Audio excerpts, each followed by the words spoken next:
KET Plus, generando soluciones eléctricas. También se encuentra en Mixco, kilómetro 18, carretera interamericana, con amplio parqueo. Sala de ventas con personal altamente calificado, atendiendo a tus necesidades. Contamos con servicio técnico profesional para integración de tableros industriales, automatización y soluciones eléctricas a tu medida. Te esperamos. KET Plus Mixco. En KET Plus, generamos soluciones eléctricas en la industria hotelera, en la agricultura, en la construcción, en la industria textil, en la industria alimenticia, en los hospitales. KET Plus. En toda aplicación eléctrica industrial tenemos la solución para ti. Llámanos al 2204-9494. Seguridad. En KET Plus cuentas con equipos de control eléctrico confiable. Protección. En KET Plus te brindamos protección contra sobrecorrientes que dañan equipos eléctricos. Ahorro. KET Plus te garantiza menos consumos de energía eléctrica en la industria. En KET Plus generamos soluciones eléctricas para ti. Llámanos al 2204-9494. Incrementa el rendimiento de tu motor y protégelo con variadores de frecuencia Powtran. Mejoran la productividad y reducen costos de energía integralmente. Una solución de acuerdo a tu necesidad en sistemas de presión constantes, sistemas de riego, industria textil y más. Y a diferencia de otros, cuentan con una programación fácil y práctica. KET Plus, generando soluciones eléctricas. Distribuidor autorizado de la marca Powtran.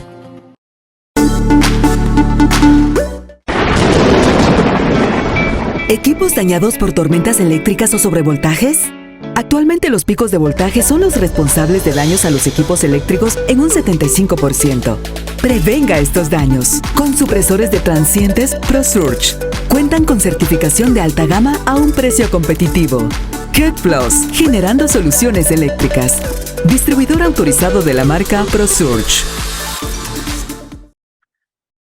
Protecciones termomagnéticas, protecciones de entrada y de salida. De entrada, para la alimentación del mismo equipo.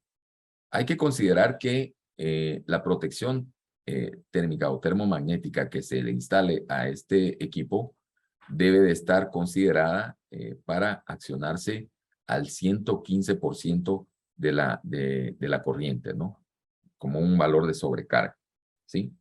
Es decir, en este caso, si el motor es de 10... si en placa tenemos una corriente de operación de 10 amperios, pues al 115% debería estar entre los 2 y 13. En este caso, pues el inmediato superior serían 16 amperios, ¿verdad? Entonces, importante que podamos considerar que la protección térmica debe estar ajustada al 115%. Esto es por demanda y requerimiento también del fabricante.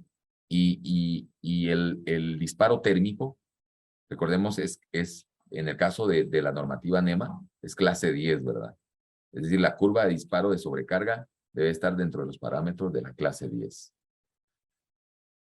Hablemos de ahora de la frecuencia de operación. Bueno, esto es importantísimo, sobre todo porque la constitución interna del motor sumergible lo obliga ya por diseño, ¿verdad?, a que el cojinete axial debe de superar en un segundo el 50% de su velocidad de régimen para poder operar correctamente.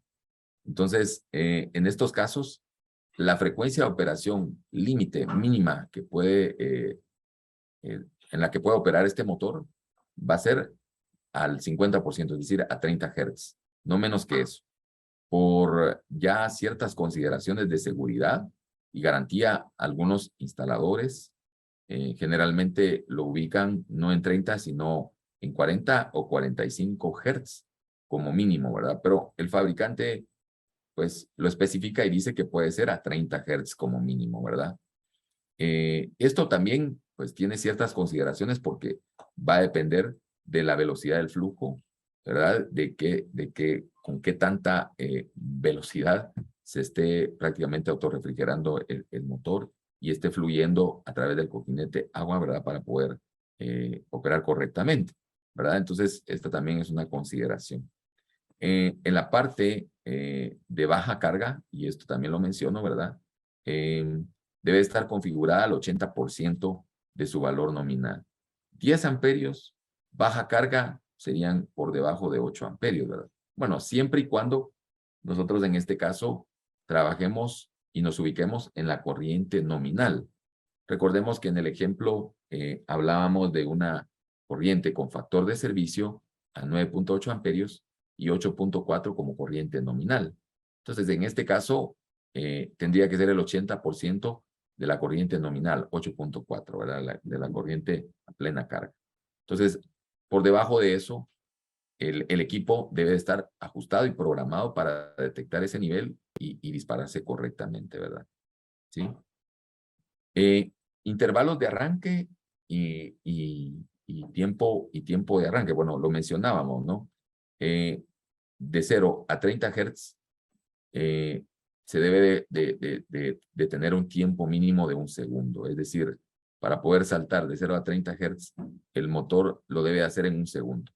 De 30 Hz en adelante, pues podemos tener una rampa un poquito más prolongada, ¿verdad? Se pueden hacer etapas en la curva de arranque, ¿verdad? Para que vaya de 0 a 30 en 1 segundo. Y de 30 en adelante, pues ya podríamos operarlo ya con un tiempo considerable, si ese fuera el caso. Generalmente, tiempos de aceleración y desaceleración se ajustan en 3 segundos, ¿verdad? Porque, bueno, se considera que aproximadamente en ese intervalo de 1.5 segundos se va a alcanzar esos 30 Hz, ¿verdad? Entonces, en este caso, es lo recomendable y lo que el fabricante también recomienda, solicita. Los intervalos, ya lo mencioné, cada 7 minutos se puede hacer un arranque, ¿verdad? Es decir, arrancamos, paramos, esperamos 7 minutos, volvemos a hacer un arranque. Suele pasar, y como recomendación importante, que retardemos el arranque si fuera por una cuestión accidental, ¿verdad? Entonces, en muchos casos, los integradores en los paneles de control colocan temporizadores con retardo a la conexión para darle un tiempo de seguridad al arranque, ¿verdad? Desde que se le da la señal, entonces él espera el tiempo, que puede ser no menor a 7 minutos, para que el motor arranque, ¿sí? Frecuencia portadora. Bueno, hablábamos de este tema, ¿verdad? Que acompañado, digamos, a la onda de PWM que va a través de los cables y llega hacia el motor, pues tenemos también una frecuencia portadora que se acopla a los cables, ¿verdad? Y viajan a través de las líneas. Y esto pues también puede ser perjudicial para el motor si tiene valores muy bajos o muy altos. Entonces, en el caso de la frecuencia portadora, el fabricante recomienda que esté dentro de los 4 a los 5 kilohertz, ¿no? De trabajo. Algunas de las configuraciones recomendadas en el caso del variador, ¿verdad? Específicamente de la marca Powtran, pues decía que es importante parametrizar el menú B0, que son los parámetros del motor. Y bueno, en el caso de la frecuencia máxima, 60 Hz, ¿verdad? En F19 y 21. F11 si va a ser un control local, valor 1. F13 y F14, que son los tiempos de aceleración y desaceleración en 3 segundos. El F307 también se puede ajustar como parada libre. Bueno, bajo ciertas consideraciones, el fabricante también menciona que es probable que se pueda, y que de hecho es una práctica recomendada, que el motor pues pare en parada libre, ¿no? Bueno, esto ya va a depender del criterio que así se requiera, sobre todo por el golpe de ariete que puede provocar eso en las tuberías, ¿verdad? Entonces, generalmente también requieren de cierto tiempo de desaceleración para hacer una parada suave, ¿sí? Bueno, esta es la parte de configuración recomendada para los motores sumergibles, ¿verdad? Y la parte de consideraciones también del fabricante. Hay otro tipo de usos y aplicaciones, y hablemos ahora entonces de algunos de los modelos que nosotros manejamos en la línea comercial. Tenemos el PI 150, que es la la básica, pero también tienen funciones de control vectorial. Esta es para motores pequeños, motores de 1 a 3 HPs. Tenemos la PI 160 ya en rangos un poquito más amplios, pero también un variador compacto que va de 1 a 5 caballos, ¿verdad? Hasta 7,5, si no estoy mal, para funciones también avanzadas. El PI 9000, que es una línea para aplicaciones de uso rudo, ¿verdad? Generalmente cargas de torque constante. Estos van en rango desde 1 hasta 300 kilovatios. Pueden llegar hasta más, ¿no? PI 500 también, que es la línea comercial estándar para aplicaciones de propósito general, ¿verdad? Cualquiera de estas dos puede ser definida o utilizada para aplicaciones de bombeo en motores sumergibles. Tenemos también una línea que es para aplicaciones de presión constante y uso en sistemas fotovoltaicos, ¿verdad? Para aplicaciones con paneles solares. Tengo una presentación acá, pero por tiempo creo que nos ha avanzado un poquito también y tenemos algunas otras preguntas ahí que resolver. Entonces, quizás lo vamos a dejar para tema de otra charla, ¿verdad? Es importante también conocer un poquito más ampliamente estos dos escenarios, ¿verdad? Pues aquí tenemos un poquito más de información de la versatilidad de cada uno de los modelos, ¿verdad? Para qué han sido diseñados. Esto vamos a correr un poquito, pues es más tema comercial, ¿verdad?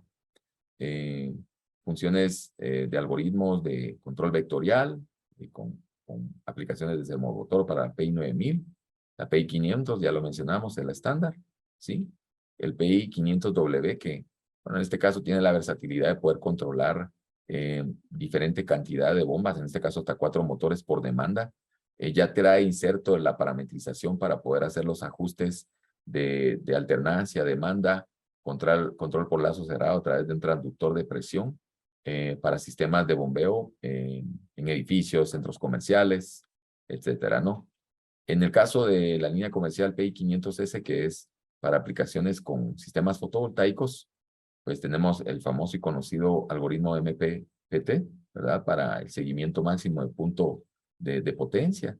Puede ser compatible con cualquier sistema fotovoltaico, es decir, con cualquier tipo de paneles, bajo ciertas consideraciones, ¿verdad? Y diseño, ¿verdad? Es híbrido, esa es una ventaja importante, es decir, el variador se puede alimentar tanto con corriente de alimentación en alterna como con directa, ¿verdad? Cualquiera de las dos es útil, sobre todo en casos donde se requiere que el bombeo esté perenne, ¿verdad? Entonces se puede colocar en el día el sistema fotovoltaico y en la noche a través de la red de corriente alterna. Muy bien, muchas gracias. Esto es todo por el momento, ¿verdad? Para esta conferencia. No sé, Germán, si tenemos alguna pregunta o duda adicional que podamos resolver. Hola Edgar, sí, muchas gracias en primer lugar por toda esta información. Creo que van a surgir muchísimas dudas. Anticipadamente quisiera pedir una disculpa si no podemos resolverlas todas, por respeto más que todo al tiempo de cada uno de ustedes, el tiempo que se habían tomado o que ya se tomó para poder estar con nosotros en este día. Vamos a empezar con las preguntas que tenemos. Freddy Álvarez nos pregunta si puede conectar un variador a un rotophase o un rotogenerador. Oh, sí, sí, correcto. Sí, sí. Bueno, de hecho, recordemos, un rotogenerador, pues en cierta manera, pues también puede cumplir la función de lo que precisamente hace el variador, ¿verdad? Servir como convertidor. Ahora, en estos casos, como es un sistema convencional a través de un desfase por capacitor, ¿verdad? El variador posiblemente no la vaya a ver, no vaya a ver la tercera fase generada, ¿verdad? Porque recordemos, generalmente en este tipo de sistemas, el rectificador, ¿verdad? Al hacer la conversión, prácticamente ve cómo está la secuencia y posiblemente por ser la misma fase, tal vez no la vaya a reconocer. Entonces, en realidad, pues, no tiene ningún sentido conectar un variador a un rotogenerador, puesto que el variador también se puede conectar a una red monofásica. Gracias, Edgar. Y Carlos Samayoa preguntas que cuál es el parámetro que se cambia si uno le va a poner corriendo, dice 2 líneas al variador. Corriente, me imagino, 2 líneas al variador si es trifásico. ¿Cuál es el parámetro que se cambia en el variador que es de entrada trifásica para poderle conectar solo 2 líneas? Ah, ok. Ese está ubicado en el menú F8 y es el F812, ¿verdad? Ahí se parametriza, 0 es que está deshabilitado, 1 está habilitado. Entonces, en este caso habría que deshabilitarlo, ¿verdad? Ok. Dice por acá que si se puede alimentar el variador con 480 voltios y el motor con 240 si se diera el caso. Es probable, sí lo es probable, sí. De hecho, el variador, por ser regulable a la salida, puede ser modificada la tensión del motor, ¿verdad? Dependiendo del dato de placa. Y también se pueden hacer los ajustes para que, en este caso, el variador, pues, esté comprometido a alimentar la tensión que requiera el motor, ¿verdad? Si en este caso el variador es 480, lo alimento con 480 y parametrizo mi motor para que el voltaje nominal sea 240, el variador como nominal a la salida va a sacar 240, ¿verdad? O sea, él va a hacer los ajustes dependiendo de lo que el motor le requiera en sí. O sea, quiere decir que el voltaje de salida está supeditado al voltaje nominal del motor que programamos en el menú B0, ¿verdad? De hecho, Gracias, perdón, Edgar. Germán, en algunos Sí, adelante. casos tienen redes 480 y sus motores, por ser de procedencia asiática, europea, vienen como voltaje nominal 380. Entonces se parametriza el variador para que el voltaje sea 380 y sin ningún problema, ¿verdad? Perfecto, gracias. Qué bueno saber eso, Edgar. Gracias. Dice, ¿hasta cuántos caballos podemos arrancar, hacer un arranque con alimentación monofásica? Ok, ¿cuántos arranques? A ver si entiendo. No, ¿hasta cuántos caballos? Perdón, ¿hasta cuántos caballos podemos arrancar con alimentación monofásica? Perfecto. Hay un límite de potencia para arrancar en monofásico. Es correcto, sí, entiendo la pregunta, sí. Bueno, de hecho quiero decirles, puede ser cualquier potencia, ¿sí?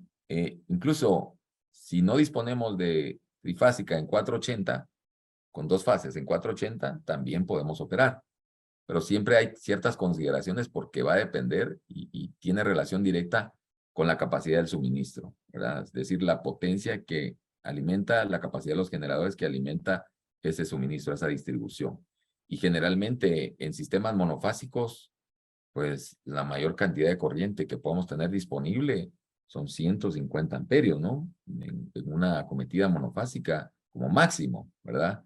Hay acometidas de hasta 200, pero en realidad los conductores, los cables, no pueden suministrar esa cantidad de potencia como tal, salvo que haya un contrato específico, ¿verdad? Con el proveedor de energía. Pero generalmente hasta 150 amperios, es decir, que estamos limitándonos a tener potencias máximas de hasta, creo, si no estoy mal, unos 15 o 20 HPs, ¿no? De acuerdo, Edgar, gracias. Pregunta René Arevalo. Si es necesario el reactor de salida, ¿también será necesario el de entrada? Eso es relativo, ¿verdad? Pero bueno, repito, el de salida, si excede una distancia máxima de 20 metros desde variador a motor. Si tenemos esa distancia y la supera, entonces tenemos que colocar un reactor de salida. Ahora, la entrada va a depender de la cantidad de distorsión que el variador está aportando a la red o que de la red esté afectando al variador. Y eso solamente se puede detectar a través de un análisis de calidad de energía. Gracias, Edgar. Muy bien. Pregunta Edson López. Si en estos variadores podemos modificar la frecuencia portadora. Sí, correcto. La frecuencia portadora se puede ajustar. Eso está definido en el menú F018, si no estoy mal, ¿verdad? Pero bueno, podemos consultar. De hecho, esta información y los manuales, tanto del modelo estándar, se los vamos a hacer llegar, ¿verdad? Se los vamos a compartir también para que lo tengan ahí a la mano. Tanto el menú de programación básica como el menú de funciones avanzadas en PDF y la guía rápida de configuración, ¿verdad? Perfecto, muchas gracias. Sí, varios nos siguen colocando ahí que por favor, sí, la presentación les llegue al correo donde se registraron. Sigue aquí las preguntas, dice Waldo Mazariegos, dice, ¿cuál es el largo máximo del cableado de salida para la marca Powtran hacia el motor? Si hay algún máximo cableado. Bueno, en realidad no es que haya una distancia como tal, pero, o sea, no lo especifica el fabricante. Pero bueno, estamos hablando que hay equipos donde tenemos aplicaciones de motores sumergibles a 800 pies, 900 pies. Ahora, depende mucho y tiene mucha relación directa con los conductores, ¿verdad? Porque el trayecto, pues, tienen que estar considerados para soportar esa distancia, la capacidad y el tema el acoplamiento que tendría que ser limitado por el reactor de salida. Gracias. Axel dice, la consulta de él es si el autotuning se hace con el motor conectado a la salida de potencia del variador y qué pasa si no lo hago. Muy bien, buena pregunta. Bueno, hay dos escenarios. Un escenario en donde podemos hacerlo de forma estática y de forma dinámica. En cada uno de los dos casos, pues obviamente el motor tendría que estar desacoplado de la carga. Y también es importante entender que si no se hace este autoajuste, es probable que no haya una coordinación efectiva entre variador y motor, sobre todo para manejar el par mismo del motor, ¿verdad? Y de hecho, el variador ya viene predeterminado con algunos parámetros de inductancia, resistencia al estator, que son estándar y que probablemente bajo cierta aplicación puedan afectar, o si accidentalmente se modifican, también puedan afectar la operación del mismo motor, ¿verdad? Entonces, es recomendable en todos los casos hacer un autoajuste. De acuerdo. Dice Alan Fuentes, ¿el variador ya incluye comunicación RS485? Y si lo tiene, ¿podrían dar una guía de los comandos para acceder a los parámetros tanto de lectura como escritura con Modbus?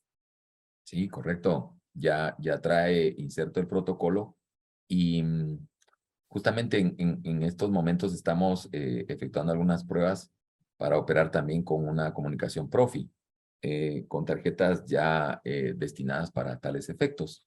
Y sí, de hecho, el manual de instrucciones tiene detallada la lista de parámetros y de valores para poder parametrizar el protocolo, ¿verdad? O sea, si ya tienen ya una red y un software o alguna plataforma para poder comunicarse, pues ahí está toda la lista, ¿no? Todas las direcciones, no hay ningún problema, ahí están en el manual.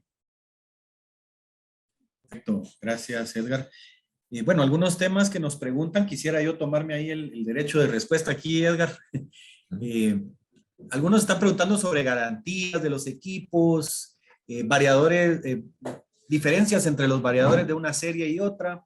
Creo que sería demasiado extenso poder explicar un poquito a profundidad todas estas preguntas. Yo les recomendaría en este momento, si pudieran abocarse con su asesor. Creo que cada uno fue contactado y tiene algún asesor personalizado. Pueden acercarse con él a hacerle algunas consultas como estas. Además, si tuvieran alguna duda y no tienen un asesor asignado, pues se pueden abocar en este momento, pues creo que es Quetzaltenango, el anfitrión sobre la capacitación. Muchos de ustedes deben estar en la región de Xela, pueden acercarse también al personal de la tienda de Xela o a cualquiera de nuestras sucursales. Estamos acá en Zona 9 también para servirles, la sucursal de Misco, el taller, para no extendernos con algunas preguntas que tal vez son muy personalizadas y creo que por respeto, como dijimos, al tiempo, nos van quedando unos 5 minutos, Edgar, para poder terminar con algunas respuestas por acá, ¿verdad? Dice,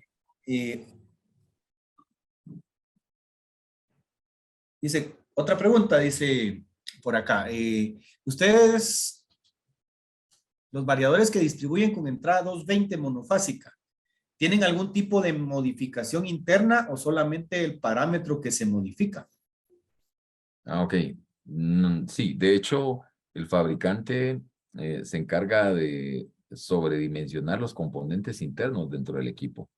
Entonces, no es un variador convencional, sino que ya la parte de la rectificación, la parte del filtrado y también en la inversión, pues los componentes son más robustos, ¿verdad? Porque se está considerando que obviamente la entrada de corriente es mayor, ¿verdad? Entonces, no son exactamente iguales, ¿verdad?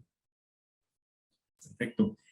Bueno, por acá pregunta Gabriel si hay variadores que les entren 220 y 240 monofásica y que tengamos una salida trifásica. Bueno, eso creo que ya se respondió durante la charla. Eso ya está explicado, ¿verdad? La respuesta es sí, obviamente. Dice Carlos Leonel Samayoa Belis. Pregunto, el variador que es conectado 480 y en la salida quiero conectar un motor en 220. ¿Tiene que ser monofásico o trifásico el motor, ya que es en la salida? Ok, bueno, sí. Recordemos que exclusivamente los variadores están diseñados para trabajar con motores trifásicos, ¿verdad? En el caso de Powtran, la línea de variadores es exclusiva para motores trifásicos. Ok, gracias, Edgar. Dice, la frecuencia que se transmite en los cables, ¿hasta cuántos kilohertz es recomendable en motor sumergible? Muy bien, de 4 a 5 kilohertz es el valor que recomienda el fabricante. El variador se puede ajustar hasta 16 kilohertz, ¿verdad? Entonces, puede hacer que eso afecte en cierta manera la temperatura del motor, la corriente de suministro, la misma operación del motor en el caso de su ruido audible, ¿verdad? O ruido perceptible, la corriente de fuga que genera el variador. Entonces, todo eso va interrelacionado al modificar la frecuencia portadora. Perfecto.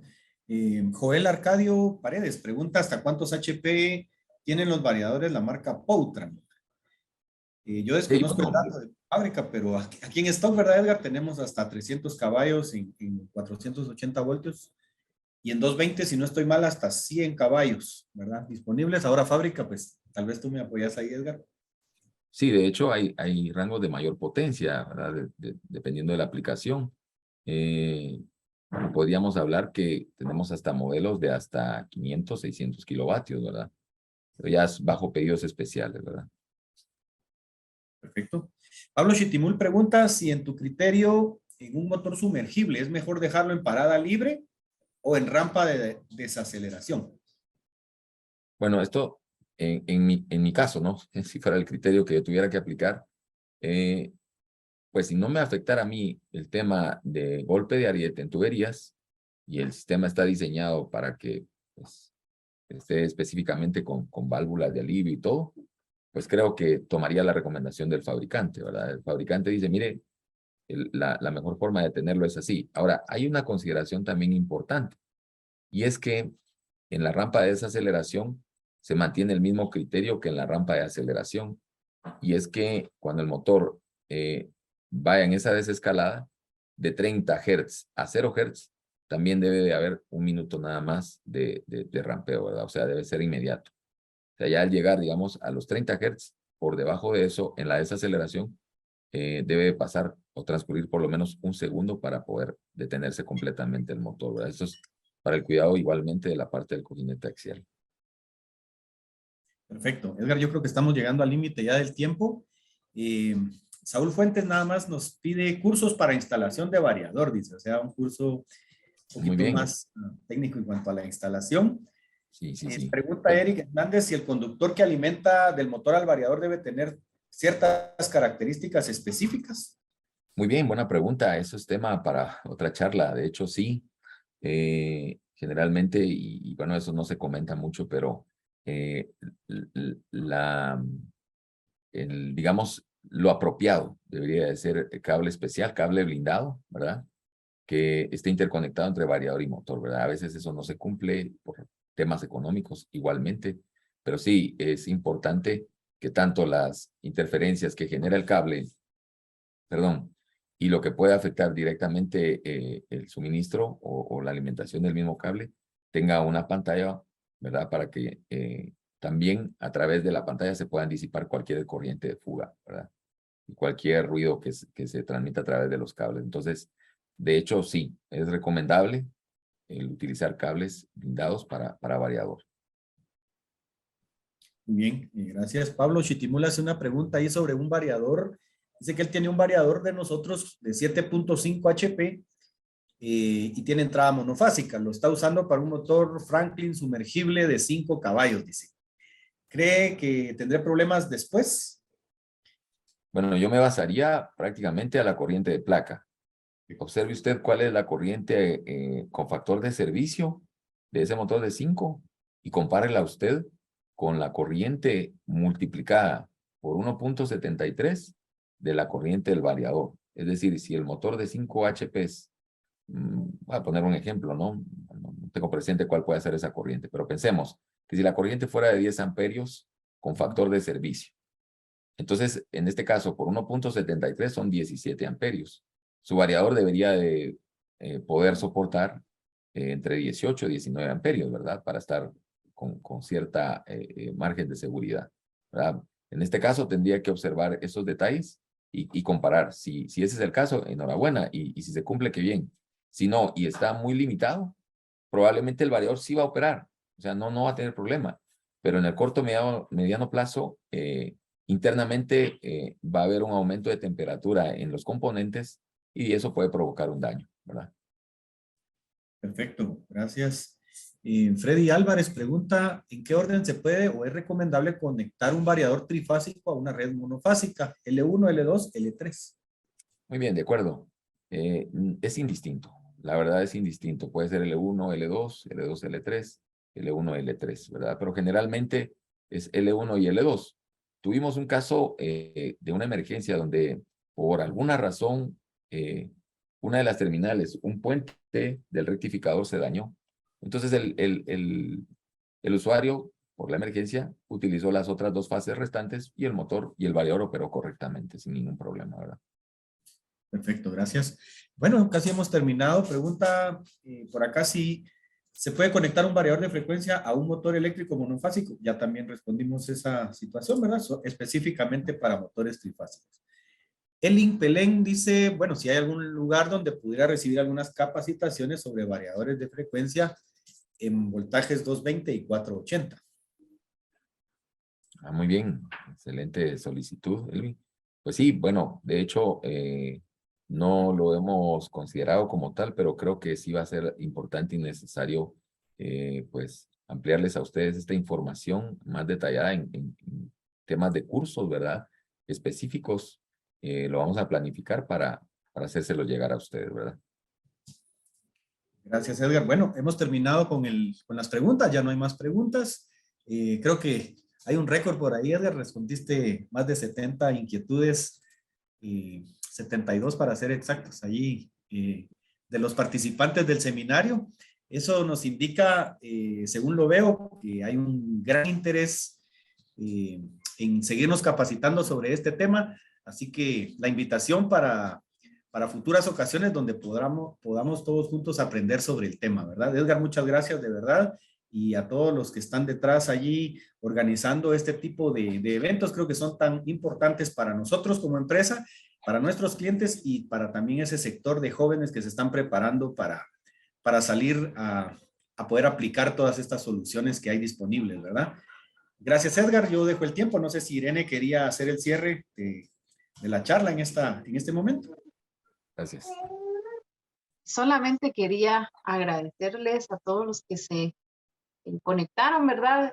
Gracias, Edgar, gracias, Germán, por el apoyo y por poder ayudar, ¿verdad? A este tipo de charlas a los clientes y, como bien decía Germán, a los jóvenes que están iniciando con estas, bueno, con relación a lo que son variadores de frecuencia en sí, ¿verdad? Entonces, muchas gracias, de verdad agradecemos a todos por haber participado. Igual ahí estamos a la orden, ¿verdad? Hay varios lugares donde podemos, aquí está ya habilitado el video, donde podemos apoyarles tanto en Quetzaltenango como es en mi persona. Están aquí los compañeros, está también Germán de Zona 9 o también Edgar en Misco, ¿verdad? Muchas gracias a todos por su participación y ahí van a estar ya en el chat, yo creo que ya pusieron el link de esta presentación, ¿verdad? Para los que lo quisieran tener.